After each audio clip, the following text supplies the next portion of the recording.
অন্তর্বর্তীকালীন সরকারকে একটা আবেদন জানাতে চাই। আপনি তো আর মাত্র অল্প কয়েকদিনেই দায়িত্বের মধ্যে আছেন। আপনাকে একটা কথা বলি, এই জনগণ আপনাকে আজীবন মনে রাখবে। শুধু আপনি যাওয়ার আগে একটা কাজ করে যান। আপনি জুলাই গণহত্যা নিয়ে জাতিসংঘকে একটা তদন্ত করবার জন্য আহ্বান জানিয়েছিলেন। জাতিসংঘ তার জায়গা থেকে একটা নিরপেক্ষ তদন্ত করবার চেষ্টা করেছে। পৃথিবীর বহু দেশে জাতিসংঘের অধীনে বিভিন্ন গণহত্যার তদন্ত হয়েছে এবং ব্যক্তি হত্যারও তদন্ত হয়েছে।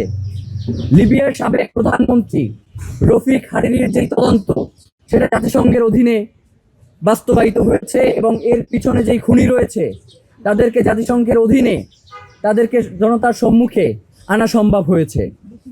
তো আমরা আপনাদের কাছে বলতে চাই যে শহীদ ওসমান হাদির এই খুনের পিছনে দেশি বিদেশি চক্র জড়িত রয়েছে, যার কারণে আন্তর্জাতিকভাবে জাতিসংঘের অধীনে যাতে শহীদ ওসমান হাদি হত্যা মামলার তদন্ত হয়, যার কারণে বর্তমান অন্তর্বর্তীকালীন সরকারের প্রধান উপদেষ্টা ডক্টর মোহাম্মদ ইউনূসকে আমরা শহীদ ওসমান হাদির পরিবার এবং ইনকিলাব মঞ্চের পক্ষ থেকে আহ্বান জানাতে চাই, আগামী 24 ঘন্টার মধ্যে আপনি জাতিসংঘের কাছে একটি শহীদ ওসমান হাদির হত্যার তদন্তের জন্য একটি চিঠি প্রেরণ করুন।